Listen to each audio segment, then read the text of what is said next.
have a pleasure of looking at some of the data. We're moving from API, one exciting new things, to RCS, but new is not necessarily, but it's finding a new wind and a big support.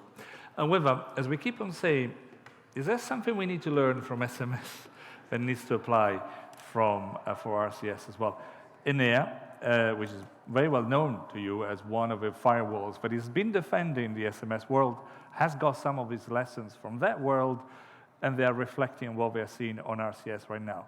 So we're very fortunate to have somebody that lives and see some of those numbers, some of those flows, unfortunately some of those frauds. And so please welcome Nima Golchini, the head of Presales Americas for Enea. Thank you. Have a seat. And I'm going to leave you now. As we say, we're going to do a déjà vu of SMS and RCS. A great presentation coming. I will have a few questions, if you don't know, towards the end. Right now, the floor is all yours. Thank you so much.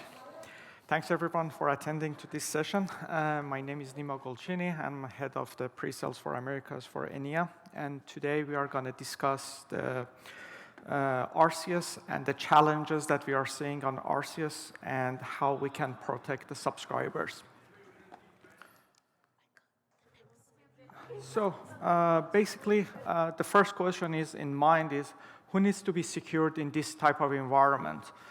As long as this is a messaging ecosystem, similar as the other SMS or MMS traffic, all the brands, aggregator, RBM provider, mobile operators, and users need to be protected. If none of these channels is getting protected, it can cause the harm to each of the sectors, and it has a damage to the businesses that they are running on the RCS.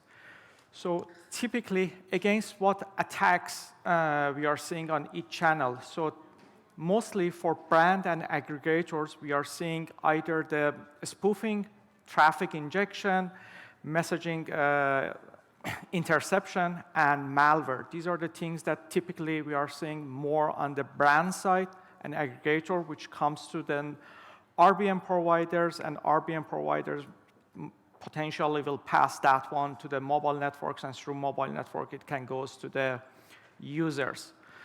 So what type of issues that we might see on the RBM provider? The RBM provider can also see the message bypassing. So that's one of the challenges that they are facing. And on the user side is pre-registration fraud that we can see. So sometimes, as you are aware in the industry, the brands are going to TCR and they are registering all these brands initially. But when they are trying to register the campaign itself, they are registering a fraud campaign by the nature, and they are hoping that nobody is looking to the contents when it's registered, and they are hoping with that one, they announce it as a clean traffic in order to be sent to the end user. So this is one of the things that has become more and more trends on both SMS as well as RCS. And we are also seeing, of course, the phishing attacks as well as the manipulative chatbot attacks that is coming. Who should be involved in securing? All of the ecosystem should be engaged, including also the messaging app provider, as well as the regulators and the industry organization like here, MEF event, or the firewall vendors who is providing the security.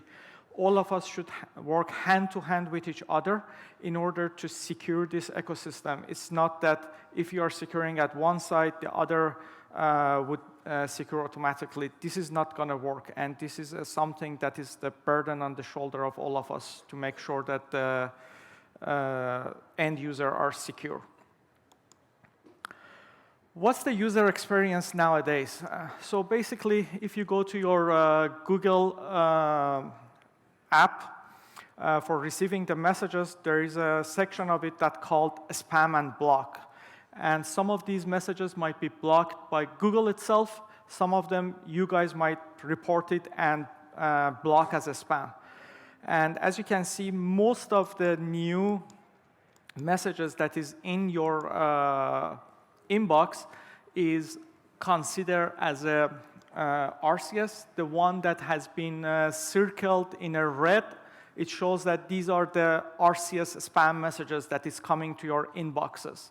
And as you can see, these messages, it can come on the RCS chat without having any encryption, which might come from the iOS devices towards you, or it might come as an end-to-end encrypted also, which might come from the Android to Android devices. So both case scenarios that we are seeing that the spammers are trying to use both of these channels to send the spam messages. And as long as last year, Apple also opened up the RCS for their end user, we are seeing more and more evidence of that iOS devices are sending spam messages as well towards the subscriber. One of the things that make RCS even more challenging is the RCS group chat capabilities that allow the RCS group name to be created. In this particular example, the spammer tried to change the group name to Canada Post and send the content that is more related to Canada Post, as you can see. And when the subscriber is trying to send, basically it shows as end-to-end encrypted. But when the rooted subscriber is also trying to leave the group chat, then the channel is become unencrypted. And when they are again putting back another actual user to the group, then the channel is getting encrypted back. And these are the techniques that we are seeing in the day-to-day that the spammers are trying to use. The interesting part is that although this spam attack is targeting the Canadian citizens in Canada, however, the originator is coming from +63. So because RCS is global, it allows the subscriber from all over the world to send this type of spam messages.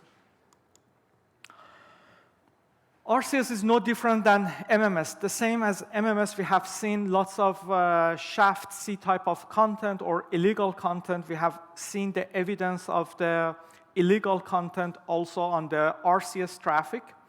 And the RCS illegal content could be one of these Shaft. For example, in case of narcotics, they are trying to send it as an image with a different type of narcotics, and they put their number for purchasing. Or the same long text is also trying to be sent in order to do the fraud.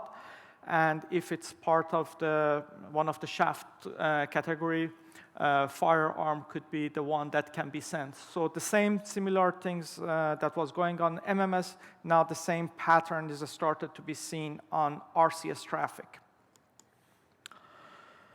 Now, the previous presenter presented lots of good insight about how AI is powerful and trying to do lots of good things in the market for the businesses in order to promote the end-to-end communication with their subscribers.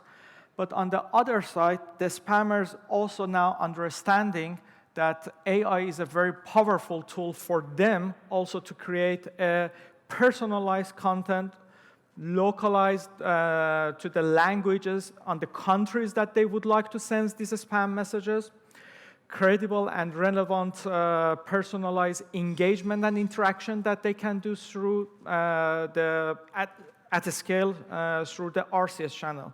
Now, in order to add more credibility to these type of spam messages that they are sending, imagine that now they can also include the actionable items like call to action, URL, images to give more credibility to the content when they are trying to send these messages. This can cause to provide a perfect spam storms towards the subscriber. And this is something that we have seen the evidence of it that nowadays run globally. In this example that you see from actual RCS spam that is going on and started in mid-December up to almost few days ago, this spam was going on RCS channel. It's targeting all 3 Tier 1 carriers in United States, from AT&T to Verizon to T-Mobile. As you can see, the whole techniques that we had seen on SMS is repeated again on RCS. What they are trying to do is, A, trying to make luring the subscriber by putting a psychological keywords like expiration notice, important notice, do not miss out notice, in order to make sure that when the subscriber is opening up the message, immediately they feel that this is a quite important message that they need to follow and do something about it. The other interesting thing is that they are creating all of these messages with the URL content, and all of these URL has been created either few hours or maximum a day before they were running this campaign. The same techniques that was going on SMS, now it's going to go inside the MMS. And it was really interesting that although all of these campaign was targeting towards US subscriber, the register of these domains, as you can check, all has been registered in Asia, mainly in Singapore. And that's quite interesting that from globally they are running this attack. And this particular attack that I put it as an example is running by organized crime, which I will show you in a second from where you can derive this one. We were talking about AI. The previous example that we have just discussed, this is a really good example why we are saying this is an AI, generative AI spam. Because as you can see, the template of the message almost remained identical. What they are trying to change, it was, for example, the tier 1 mobile operator's name, from changing from T-Mobile to AT&T to Verizon. What else they are trying to change as a templated message? Only it was a date, like 26th of December, 31st of December, 8th of January. What else they are trying to change in these templated messages? It was the URL. And what URLs they are using, it was not the known domains. Most of it, it was like icu.cc, bond, pw, or they were using the short URL, so the people are not knowing it. And the last but not the least, because they have used the AI, sometimes the AI, unfortunately or fortunately, goes to the hallucination mode and sometimes creating the non-native date suffixes. In this particular example, you can see 14 instead of TH, they have used ST.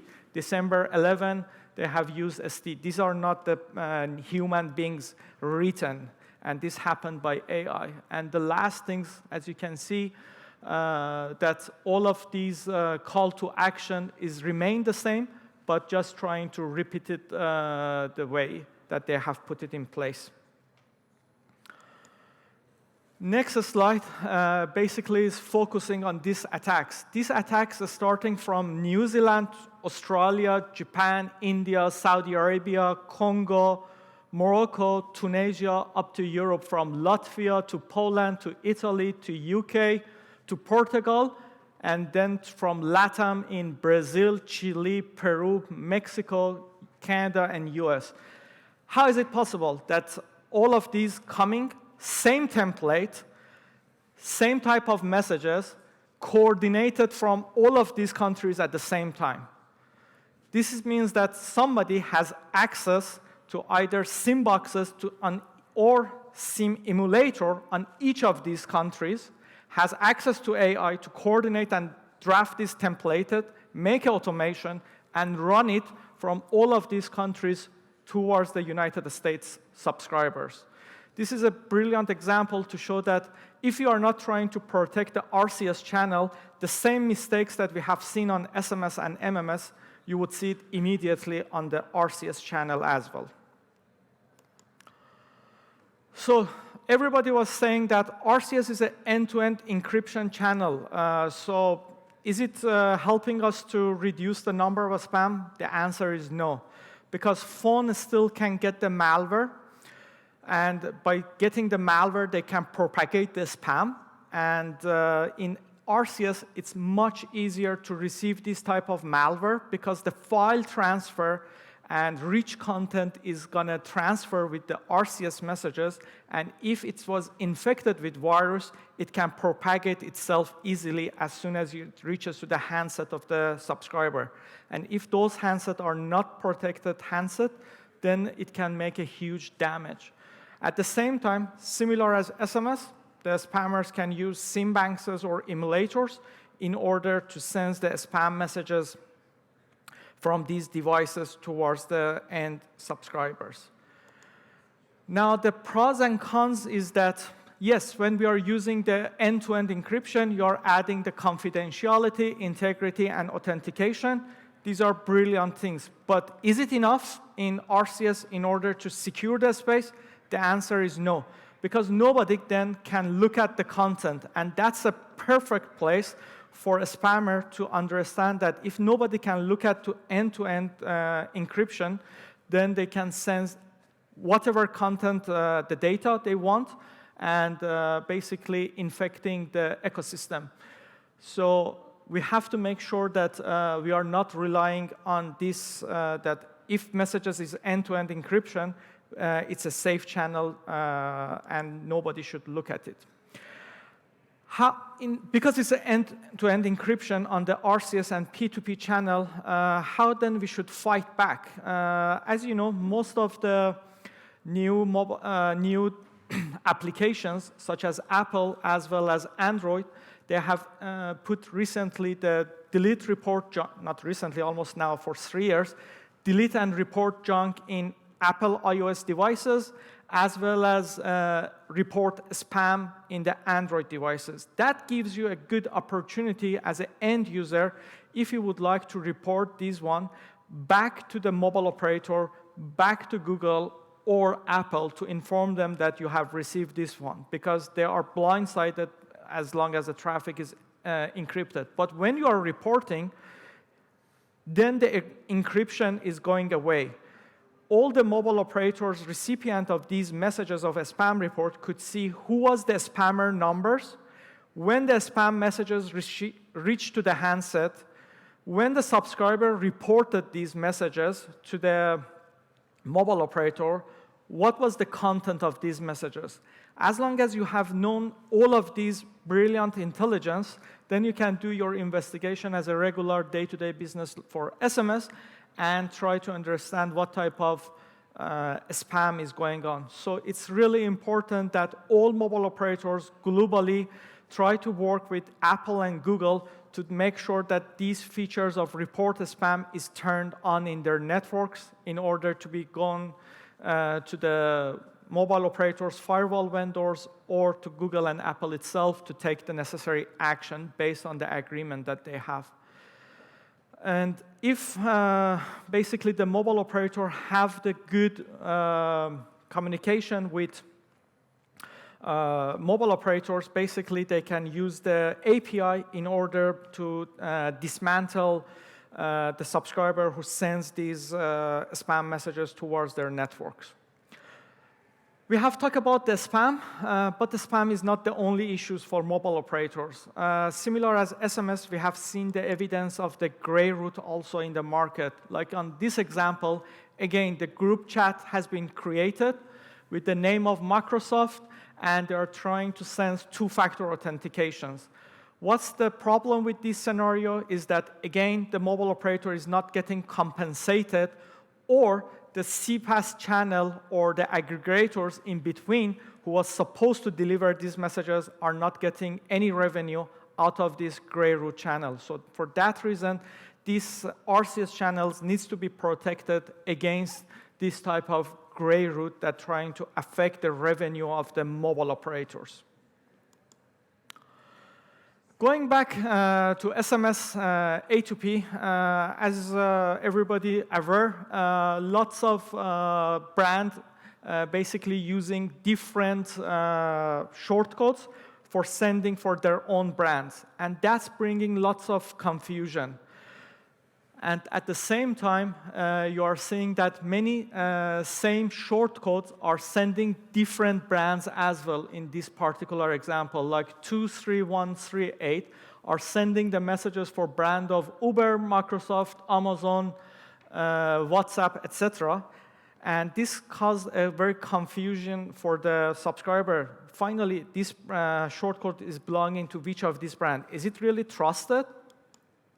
And this is how they are seeing it when the traffic is coming to their handset. And we should try not to make the same mistakes that happened in the RCS to be happening in RCS channel. For that, clear value for RCS is verified sender. As we have discussed, the authentication, integrity, and confidentiality is in RCS channel. We have to use the maximum advantage of the RCS channel in order to deliver these messages. When people are looking at it, they see the Google logo in this particular example. They are seeing that this has been authenticated and verified by that blue verifications. And then they can see, of course, the information of the brand. They can see their website, their email address. And if there is any spam report that needs to be sent, again, they have the capability to block and report the spam. So we should try to maximize use of the RBM channel for sending these messages and persuading the enterprises to use this channel more and more. Like SMS or MMS that you need the firewall in order to protect your subscribers, your enterprises, the same firewall needs to be used for RCS channel. So you have to make sure that you are using the firewall that has the holistic value of all the bearer, from SMS to MMS to RCS, because the spammers are using all the channels. They are not caring which one they are sending. They are trying to see which one gives them the best of return on their investment. Because at the end of the day, they are making the money as soon as you're clicking on any of these URL, exposing your identity, your credit card, bank, or trying to buy any services. That's how they are making their money. And that's why you have to make sure that you are trying to protect your subscribers through one firewall that has the holistic view of all of the channels. You have to have the firewall that, as I give the example, to cover both illegal contents, such as Shaft-C type of content, that have an AI that can go through all of this content automatically and recognize that if this is part of the illegal content and prohibited, then can block that traffic. And also, as long as this solution should be delivered right away, you have to have a carrier-grade type of firewall that can help you to build with have a zero impact on the delivery of the messages and make sure that this channel is become secure like the other channels without any spam and scam that is going on. That will help you to promote, to trust, gain the trust of the end receiver of these messages and have a more interaction for the brands. In this last slide, basically, as Dario mentioned, Enea is in this business for the last 23 years. We are providing the security for all of the mobile operators, CPaaS providers globally. We are in more than 100 countries, and because of that, that provides a global coverage to us. We have a global intelligence from all over the world, from Asia Pacific to Africa, to Middle East, to Europe, to LATAM, to North America. And that's what makes us very unique and valuable, because we are seeing different techniques that the spammers are using day to day, and it helps us to understand how we have to mitigate it. The attacks that you are seeing maybe in Asia, although maybe it was written in Japanese language, but the techniques that used to lure the subscriber in order to go after these attacks is this almost similar technique that we are seeing in Africa or LATAM. Thank you so much.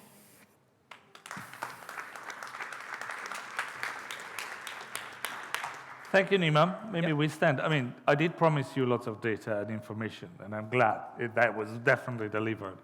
But are there questions from you? Is there anything of that you would like to touch upon?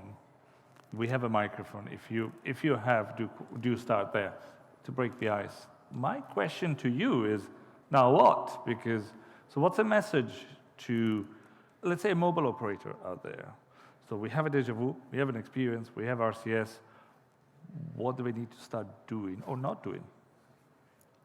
In the mobile operator ecosystem, basically, we can start to talk with all of the mobile operator to be in communication with the Apple and Google in order to make sure that the report of the spam messages, as I have indicated, to be turned on. Then that's a good starting point to understand what type of traffic is going on. Is it a spam, or people are just trying to delete their inboxes and basically get rid of the messages that they are receiving? If that's the spam messages, then the firewall vendor like us for P2P channel, which is encrypted, then we can basically look at the content, and if we find it's spam, we can use our API in order to be, for example, connected to the mobile operator's enablement service and disconnect the subscriber who sends the spam messages that belongs to that particular mobile operator. However, if that subscriber is not part of that mobile operator networks, some of the mobile operators have a special agreement with Google that we can send through API that spammer number to Google, and Google can investigate and basically block it. Because Google also receives the content of these messages when the people are sending the report as spam.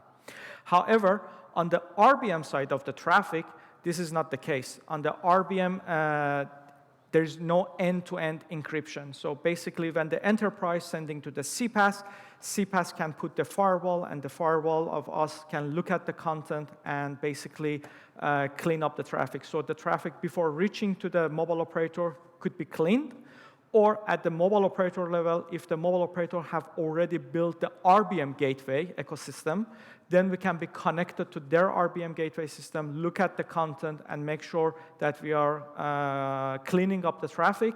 At the same time, we are providing the compliancy to their code of their conduct. Because each of the mobile operator in the world, they have their own code of conduct that they would like to be enforced not only for SMS, but for the RBM traffic, and that's where the firewall can be used in order to provide that compliancy for them. Okay. So important, another one to do, say, Mythbuster, but we just had a meeting with our members about the importance of sender ID in a round table downstairs, and sender ID is a great thing that RCS has got. But you're saying you cannot just rely on the sender ID. There's an entire ecosystem of in between, or what happens before, during, after, to enrich and keep on getting better at doing some of that. Absolutely, and we should work, all of us, hand to hand, from the CPaaS side and aggregators towards the mobile operators, towards the end user, because this is the channel that needs the cooperation from each of these parties to make sure that the clean traffic is going through all the way until reaching to the subscribers. Checking my time. Maybe I'll just... There's one question.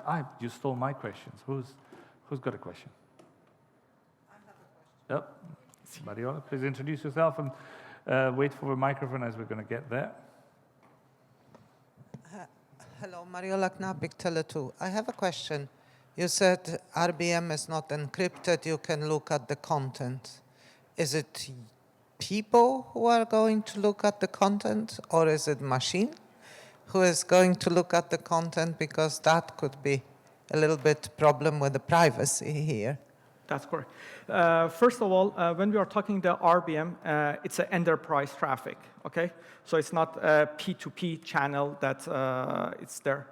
But like any other firewall vendor, we are using techniques by looking to the content by our ML and AI. Like as I mentioned, for example, for our illegal content, we are not looking to the pictures or rich cards or carousel by ourselves. What we are doing, we have implemented the AI in order to look at the content to understand if it's following any of the Shaft C compliancy, and if it is, then we are blocking. If it's a content, we are using again AI, or we are using fingerprint or different algorithms that we have built over the many years in order to block the text portion of it. So the intelligence way, the only way that we might need the human intelligence is, like, AI is not 100% accuracy. So when the subscriber are reporting to short codes of 7727 or 7726, at that point they are giving the right to the Apple, Google, or the mobile operator to look at these contents that has been reported. And if our AI could not, for any reason, 100% say this is a spam or clean traffic, then our threat intelligence services can look at these traffic and then mark it as a clean or not. And that's the only way that we are looking to the content of the message by human. Thank you very much. So tools are there, and obviously compliance regulation may be different in countries, but they've got experience of 100 countries out there, so Yep. talk about that. Do we have any other questions from you? If not, I mean, there's a couple of more questions I want to ask, but one, because I want to challenge us, déjà vu, but we have not seen image, and you have mentioned that. The images is something new and topical, because messaging is seen as a way to deliver good things and bad things right now. Yeah. With RCS, the bad things are really obvious. MMS was probably always limited. Oops.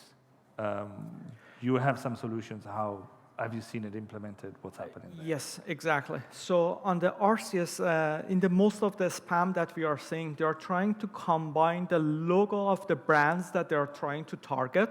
For example, if it's a banking system, in Canada, they were trying to, for example, use the logo of RBC Bank, TD Bank, CIBC Bank. And they're trying to basically integrate the logo with the remaining content and then putting inside the image in order to be sent, because they're thinking that nobody is looking to the image type of content. But as long as all of the firewall vendor like ourselves, we have the OCR capabilities, we can not only take out the image out of the embedded image and look at to it, but also extracting the text out of the image in order to examine it if they're trying to send any spam messages or not. And these are the things that has become a trend, unfortunately, and that's why the firewall is required. Unfortunately, but fortunately, we are getting there. We have solutions. Warfile, if you're looking at these, to consider it, to enrich, and I think time-wise, we probably need to stop it, but Nima is here, and they will be available for you to continue the discussions later on. Yep. By MEF, we do it every year. Please think in a wider perspective on the RCS ecosystem. It's one chance to get it right, and we have learned a lot. So please, let's use that. Thank you for Nima for sharing today. Thank you.